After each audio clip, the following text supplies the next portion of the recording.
দেখুন, আজকে আপনাদের জানাবো ধন ত্রয়োদশীর দিনকে কিভাবে আপনারা যমদীপ দান করবেন।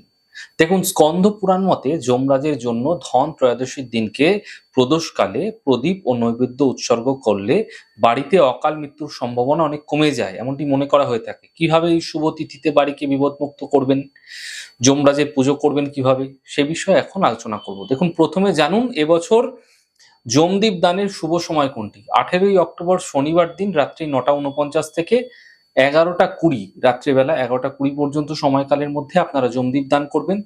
আপনারা কি করবেন, একটি মাটির প্রদীপ নিয়ে প্রথমে জল দিয়ে ভালো করে ধুয়ে নিন। এরপর প্রদীপের সলতে দুটি ক্রস করে আপনারা দেবেন, এমন করে দেবেন যেন চারদিক থেকে প্রদীপের পলতে বেরিয়ে থাকে। প্রদীপের বাইরে চারটি দিক থেকে প্রদীপ জ্বালানো যাবে। এবারে প্রদীপটি তিলের তেল দিয়ে ভালো করে ভরে দিন। এরপর প্রদীপের মধ্যে কিছুটা কালো তিল দিয়ে দিন। এবার ওই প্রদীপটি বাড়ির মূল যে দরজা রয়েছে, যেখানে আপনার মুখ্য দ্বার, মূল দ্বার রয়েছে, সেই দ্বারের সামনে একটি মাটির তাল তৈরি করুন। অর্থাৎ মাটি দিয়ে একটু ঢিপি টাইপের তৈরি করুন। যদি না সম্ভব হয় তাহলে গমের গাদা, একটু গম বেশি করে দিন, দেখবেন গমটা উঁচু হয়ে থাকে, এটাকে গমের গাদা বলে।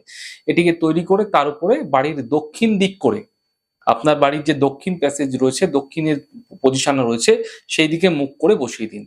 এরপরে পরিবারের সব থেকে যিনি বড় ব্যক্তি আছেন, তিনি ওই যমদীপকে প্রথমে প্রজ্বলিত করবেন।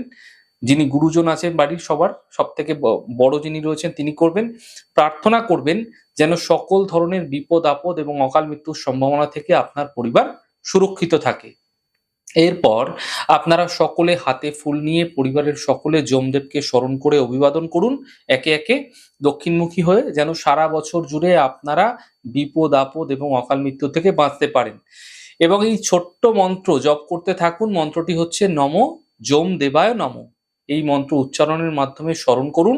যদি আপনারা এমনটি সঠিকভাবে করছেন, এর মাধ্যম দিয়ে আপনারা বিপদ আপদ এবং অকাল মৃত্যুর সম্ভাবনা থেকে সারা বছর আপনার পরিবারকে সুরক্ষিত রাখতে পারবেন।